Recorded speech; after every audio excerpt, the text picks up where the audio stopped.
Hello everyone! So, welcome back to my YouTube channel. Samahan niyo naman po akong magluto ngayon ng sinigang na manok sa talbos ng kamote. So, ito pong luto na ito ay natutunan ko pa po sa probinsya namin. Hindi ko lang po alam, hindi ko lang po sure kung merong ganitong luto dito sa Manila. Pero, ito po ay natutunan ko sa aming probinsya. So, ito po ang ating gagawin. Kailangan lang po nating mag-ready ng ating kaldero. So, papainitin lang po natin siya. At syempre, pag mainit na po siya, pwede na po natin siyang lagyan ng mantika. So, ayan po.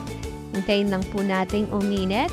At lalagyan na po natin siya ng mantika.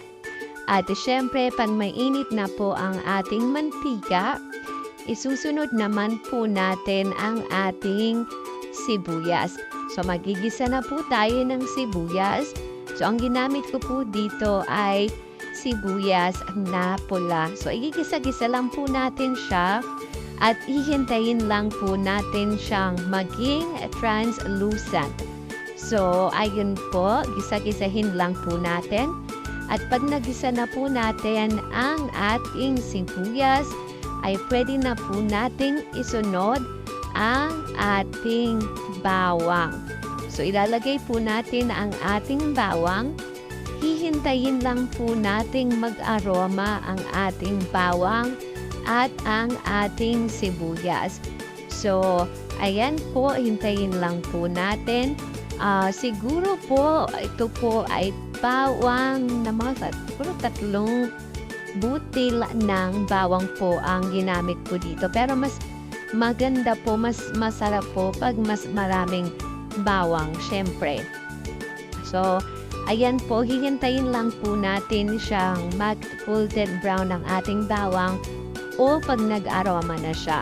So, pag sa tingin po natin, okay na po ang ating bawang, isusunod na po natin ang ating kamatis. So, dahil sa mahal po ng kamatis na yun, isang kamatis lang po ang nilagay ko. Pero mas maganda po pag mas maraming kamatis. Siguro mga 3 o 4 na pirasong kamatis. Okay na po siya. Okay po siyang ilagay. Ihiwain lang po natin ng ganyan. Tapos po ay igigisa na rin po natin. Pag okay na po siya, pwede na po natin ihalo ang ating chicken. So, yung chicken po natin, ganyan lang po yung hiwa. Depende po sa inyo. Pero mas prefer ko po yung ganito po kaliliit na chicken. So, lalagyan lang po natin ng konting asin.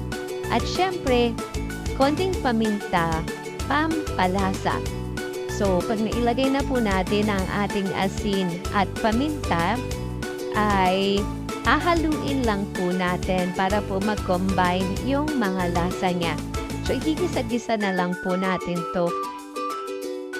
Ayan po, bali naglagay po ako ng konting magic sarap. So, tira lang po siya.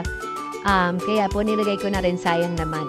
So, ayan po, magkakombine na po yung mga lasa niyan. Halu-haluin lang po natin.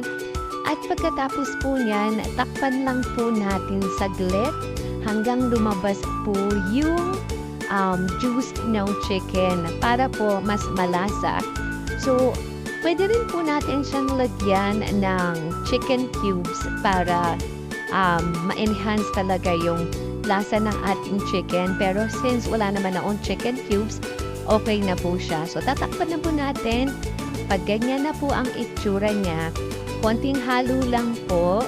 And then, after that, pwede na po tayong maglagay ng ating water.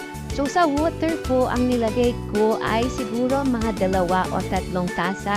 Depende po sa inyo yan kung gaano po kayo kahilig sa sabaw. So, ako po, ang nilagay ko po dito ay mga 2-3 tasa ng water para po pakuluan yung ating chicken at para lumabas pa yung lasa niya. Actually, alam nyo guys, meron pala tayong meron palang nag-email sa atin.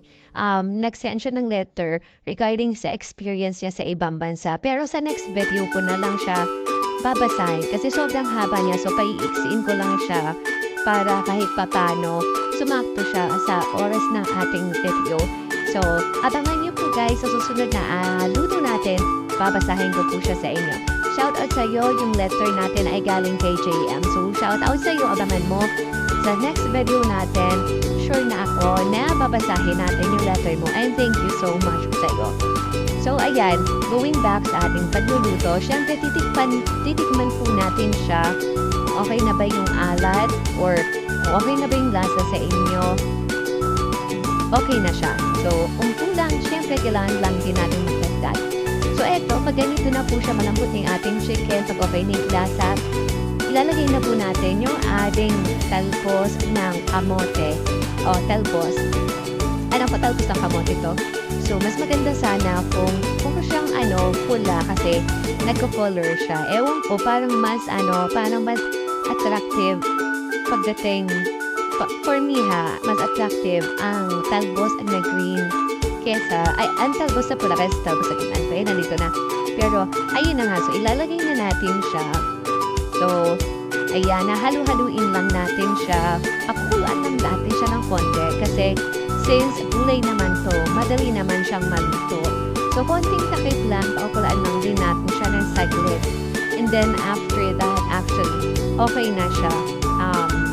So, siguro mga 2 minutes lang natin siyang tatakpan since luto naman na yung ating, madali na maluto ng ating talbos. Nire-ready ko lang dyan yung ating kalamansi. So, maglalagay po tayo ng kalamansi. Hindi po ito yung mga pangsigang na nabibili. So, ang gagamitin po natin dito, pang-asim ay ang kalamansi. So, since dyan, in-explain ko siya, ni-asim pa rin yung buto, sayang naman. So, ginanyan ko muna siya para kahit paano yung asim ng kalamansi is mapupunta pa rin dyan. So, bago po natin ilagay yung ating kalamansi, patayin na po muna natin yung apoy. Kasi pag kumulo-kulo pa siya, mawawala pa yung asim niya. So, ayan po, papatayin po yung apoy, ilalagay po yung kalamansi. Depende po sa inyo kung gaano karaming or gaano kaasim ang gusto nyo po para sa ating sinigang. Pero ako po, ang nilagay ko po dyan ay siguro mga 10 pirasong malalaking kalamansi po ang ating nilagay. So, okay na po siya.